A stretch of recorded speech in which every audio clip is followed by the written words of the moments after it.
Gabay ng magulang ay kailangan sa mga batang manonood.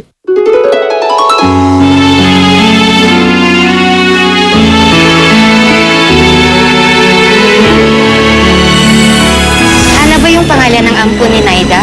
Opo, pero kayo po ba yung nanay ni Ana? Hindi ako yung kaibigan ko sa Safe Haven. Nagawa ko na. Tapos na. Lola, nakatulog po kasi kami. Tapos po pagising namin, ka-flatline na po si Lolo. Pag namatay si Lolo, kayong dalawang sisisihin ko.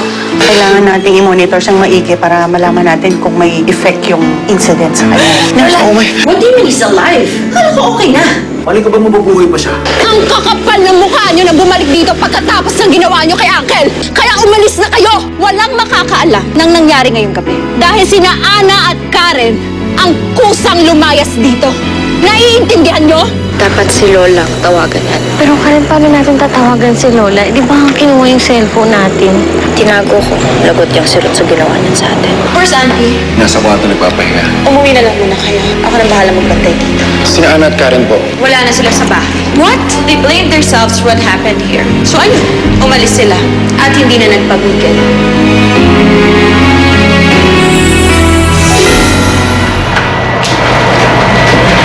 Kuya, salamat.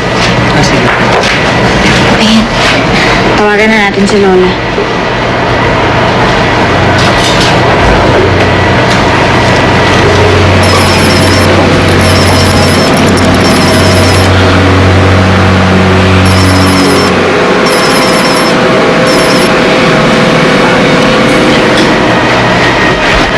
Lola? Huwag na kayong tatawag dito. Ang kakapal ng mukha niyo. Kalimutan niyo na kami. Lola? Karen, anong sabi? Pwede na daw tayong bumalik sa bahay? Binabaan ako agad eh. Parang galit siya. Eh, hindi nga ako pinagsalita eh. Ano na yan? Hindi ko alam.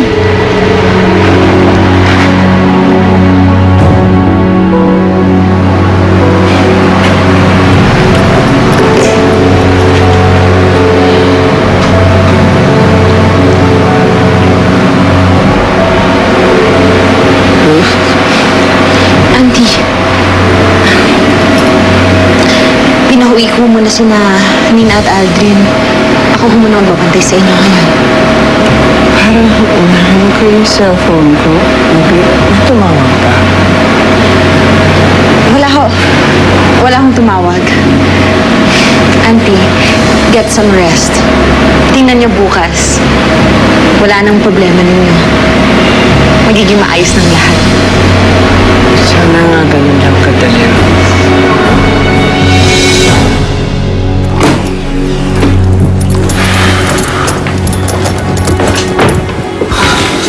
Ay, nawala yung mga gamit ni Karen dito.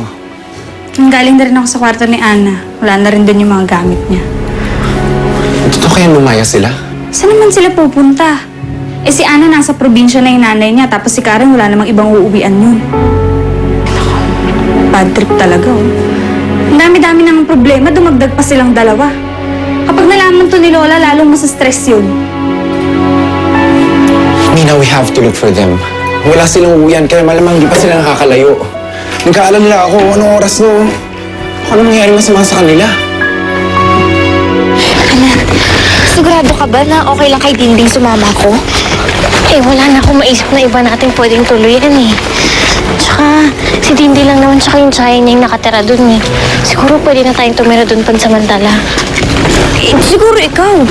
Eh, pero ako, hindi naman nila makilala. Karen, huwag mo na masyadong isipin yun. Mabait naman si Tindy. Sigurado ako maiintindihan na yung sitwasyon natin.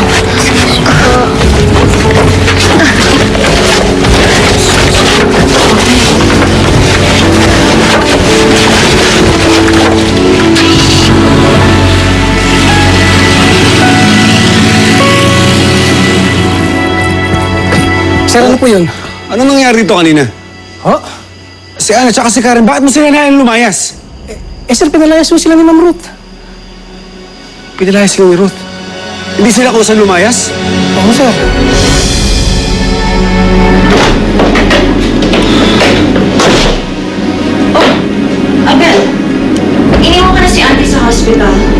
nurse gave her sedatives. Bukas nagigising yun. What's wrong? May problema ba? Bakit mo pinalayas yung mga bata? What? Eh, lumayas sila eh. Bakit sinasabi mong lumayas sila? Sabi nung guard, ikaw daw nagpalayas sa kanila eh. So, mas naniniwala ka na sa guard kesa sa akin. Alam mo, Ruth, sa totoo lang, hindi ko na alam kung ano papaniwalaan ko eh. Kaya pwede ba, for once, sabihin mo naman kung ano yung totoo? You want the truth? Fine. This is what happened. Nakita ko yung dalawa paalis. So I confronted them. Ang sabi nila, gusto daw nilang lumayas dahil nagigilty sila sa nangyari kay Uncle. Kaya alis daw sila. So I let them. Ano gusto mong gawin ko, Abel? Pigilan mo sila? Ang lagay ako pa bang magmamakaawa sa kanila na magstay sila dito? After what they did? After everything we've done for them? Bakit mo sila inayahang umalis? Mga bata yung mga yan. Paano ko yung mangyari sa kanila? Abel, marami na akong problema. I have the interest of this family to look after. Na kung gusto nila lumayas, bahala sila doon. Pero hindi ko na sila po problema.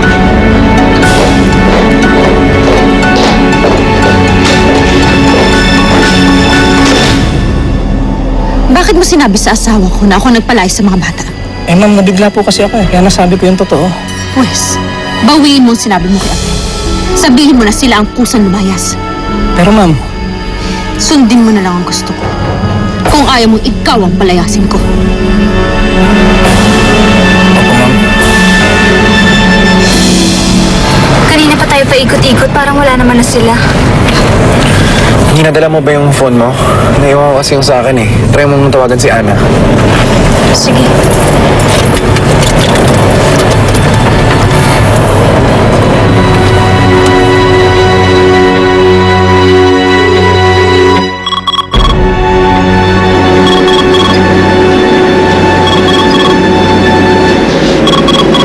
Sorry. The subscriber cannot reach.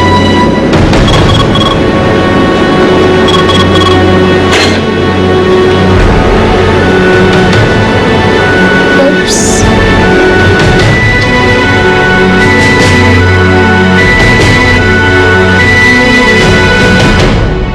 Kahit na ilang tinik ay kaya.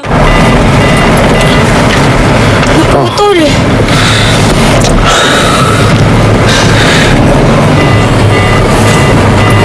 Andun na yun ang kumunik. Si Karen. Try mong tawagan si Karen.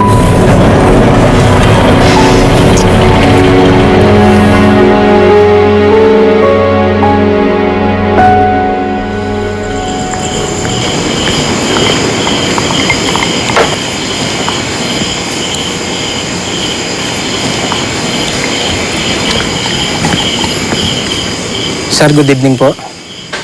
Oh, good evening. Anong problema? Sir, tungkol po sa sinabi ko kanina, yung tungkol po sa paglalayas nila Ana at Karen, nagkamali pala ako ng pagkakasabi, sir. Hindi po sila pinalayas. Sila po pala yung lumayas. Teka, bakit mo binabawi yung sinabi mo? Inutuusan ka ba ni Ruth na bawiin yan? Ho, hindi ho, sir. Gusto ko lang linawin. Gusto ko lang pong magsabi ng totoo para wala pong gulo. Sir, pasensya na kayo. Nagkamali po ako ng pagkakasabi kanina. Sige na. Huwag ka na magpaliwanag. Ako na nagpaliwanag yung amo mo. Ako na nagsinungaling sa'yo yun. Sige na.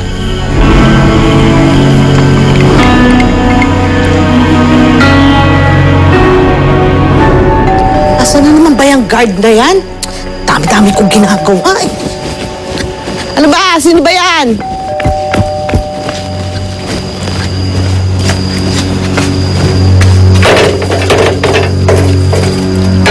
Sino sila? Ay, good evening. Ito ba ang bahay ng mga Monteclaro? Oo, eto nga. Ano ba bang kailangan nila? Sino ba sila? Ako si Tasing. Dati kong kapitbahay si Karen. Naku, pasensya na ha. Medyo ginabi. Kasi pinagtanong ko pa tong lugar ninyo eh. Wrong timing naman kayo eh. Wala na si Karen dito. Lumayas na. Ha? Ganon? Oo. Pampira naman oh. Pagkakataon nga naman. Diyos ko, wala naman palang say-say yung pagpunta ko dito eh. Nagtodo effort pa ako.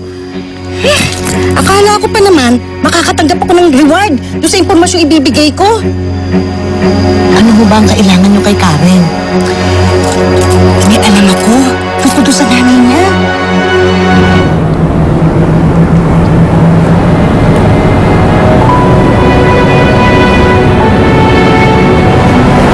Ano, Nina? Nakontak mo na si Karen?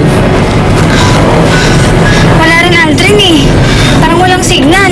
Nina, subukan mo lang ng subukan. Aldrin, hindi naman kaya ayaw na talaga nilang magpakita sa atin. Baka naman gusto talaga nilang lumayo. Saan sila pupunta? Wala silang pera. Wala rin silang matutuluyan. Hindi natin pwede pabayaan sila, Karen. Sige na, i-dial mo na i-dial. Baka sakaling makontak mo pa. Nagrinig na yung phone ni Karen.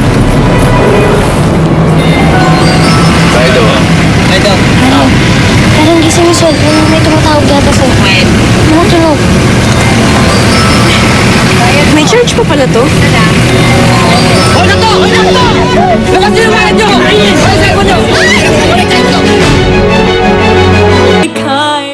Nanay? Ibig niyo ba sabihin si Susie? Ay, hindi si Susie. Di ba pati na si Susie? Alam ko yun kasi nandun ako sa burol niya. Natatandaan ko kayo, oo.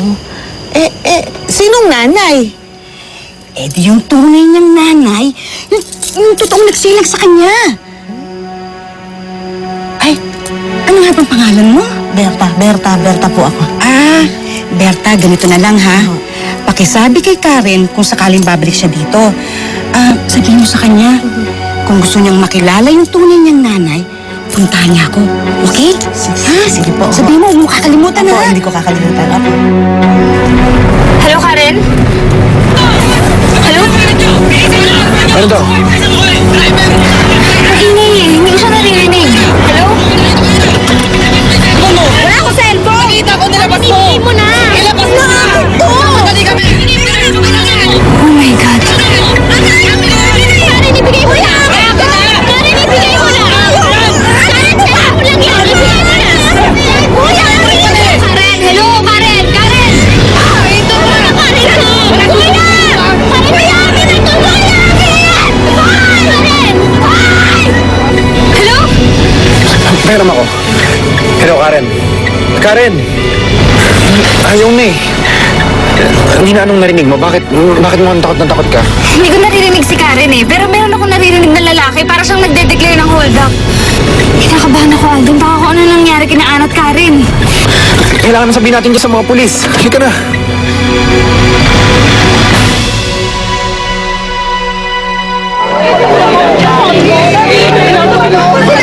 Ano, kailangan ko mabawi yung cellphone ko. Karen, hayaan mo na. Hayaan mo na, cellphone lang yun, Karen, ha? Ano, hindi basa-basa cellphone yun? Bigay ni Lolo sa akin yun. Yun na lang ang natitirang bagay na binigay sa akin ni Lolo na nasa akin pa.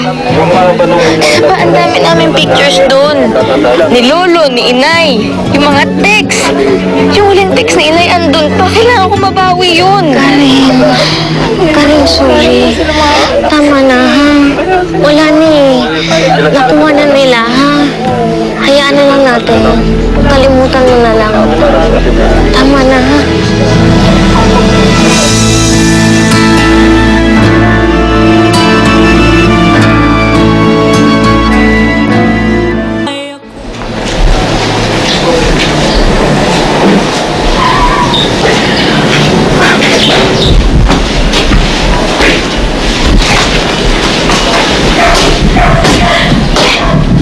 Kagabi mo pa hindi tinatantanan niyang librong yan, ha? Nay? Nay, napunta po ako sa psychologist noong isang gabi. Humingi po ako ng tulong para maibalik po yung alaala ko. Hepatitis siya nga po ako eh. Para mahanap ko po yung mga nawawala sa utak ko. Anong nangyari? May bumalik ba? Para lang po ako nanaginip.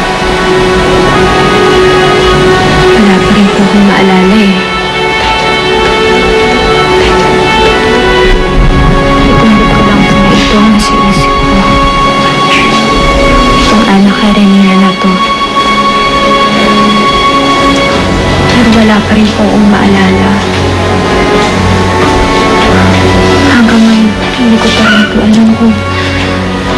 Hanap ko, hahanapin ang anak ko.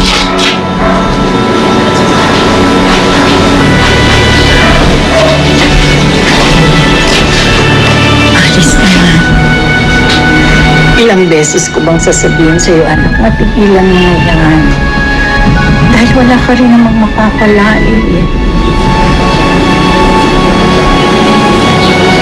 Nay, nung naglayas po ako nun, hinanap niyo rin po ako, diba? Hindi rin po kayo sumuko sa paghahanap sa akin. Kasi nanay po kayo. Ganun po talaga pag nanay. Hindi po sila sumusuko sa kanilang anak. Ganun din po ang nararamdaman ko ngayon, Nay. Hindi po ako sumusuko sa paghahanap sa anak ko. Isa lang po ang hinihiling ko sa iyo, Nay. Sana maunawaan niyo po.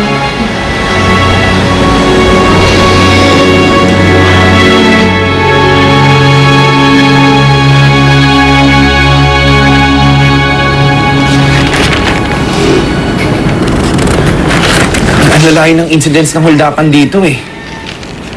Imposibleng makarating sila sa Visayas at Mindanao. Kagabi pa tayo naghahanap, Aldrin. Baka naman kaya tayo walang makita dahil ayaw talaga nilang magpakita.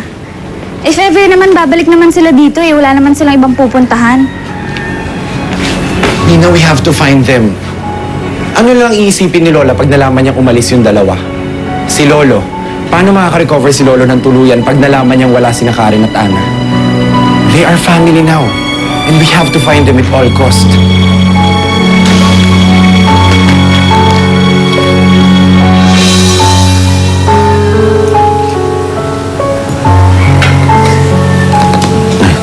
Salamat, Berta.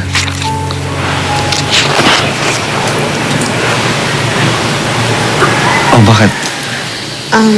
Sir, kasi meron mo nagpunta dito kagabi, hinahanap po si Karen.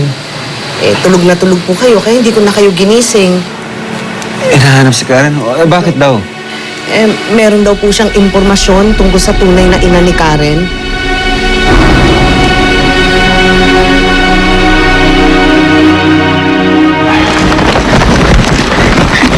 Dindi! Dindi! Ana? Dindi! Ana! Oh! Dindi! Anong ginagawa niyo dito? Ang dami niyong dalang gamit ni Karen. Napalayas kasi kami sa bahay ng Ma'am Monteklaro eh. Ano? Sa totoo lang, dapat nga kagabi pa kami nandito. Kaso na-hold up yung sinasakyan naming jeep. Kaya ayun, sa presinto muna kami nagpalipas ng gabi. O paano ngayon yan? Saan kayo tutuloy? Nakakahiyaman, Dindi, pero alam mo naman, wala na akong ibang kaibigan. Kung okay lang, pwede bang dyan muna kami sa inyo ni Karen? Oo naman, ikaw pa. Pero ba't di mo subukan doon sa nanay mo? Ha? Di ba Dindi, nasa Bicol na yung nanay ko? Tsaka hindi ko naman alam yung address na dun eh. Hindi naman kay Aling Naide, sa totoo mong nanay. Ha? Oo, alam mo ba, may pumunta dito, hinahanap ka. Sabi niya, siya daw ang nagbigay sa'yo kay Aling Naida. Tapos, alam niya rin kung sino yung totoong nanay mo. Karen, narinig mo yun? Oo. Dinig na dinig ko. Ano ibig sabihin nun? Hinahanap ka na ng tunay mong nanay, Ana.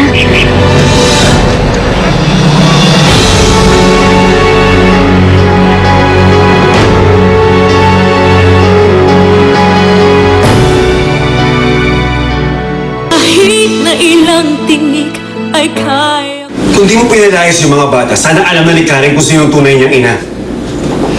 Again, Abel, that's not my problem anymore. Sila ang kusang lumayas, hindi ko sila pinalayas. Wala ka ba talagang pakialam sa kapakanan ng mga bata? My family is my only priority. At hindi sila parte ng pamilya ko. So why should I care? Excuse me. I still have a family business to run. Kaya please lang, huwag mo akong istorbohin sa mga wala mong kwentang problema. Kwenta yung kapakanan ng mga bata.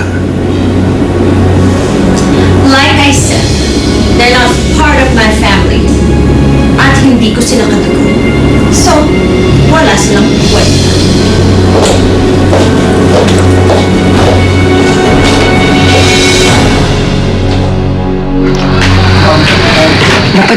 akin yan. Pero hindi ko na nabigay sa'yo dahil nagka-emergency, Chang. Ayun, naging busy na, nawala na sa isip ko.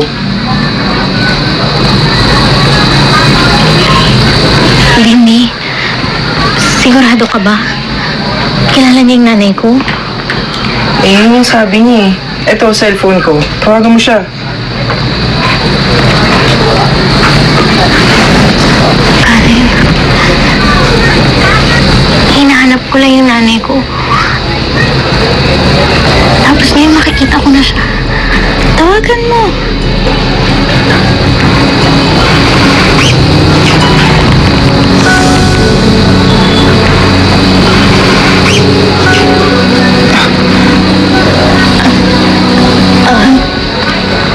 Hello po.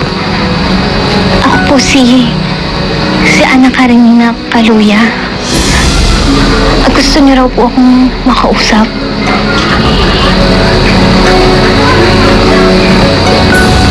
Gusto ba makipagkita? Sige po. Payag po ako. Gusto ko rin po kayong makausap.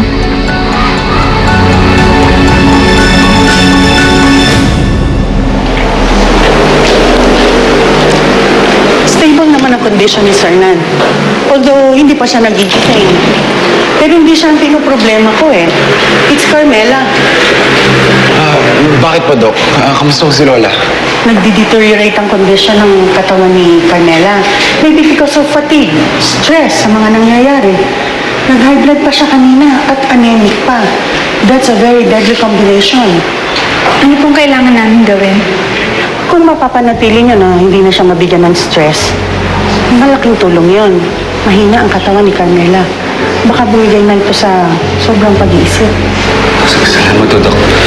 Gagawin namin lahat para kay Ate. Okay, please.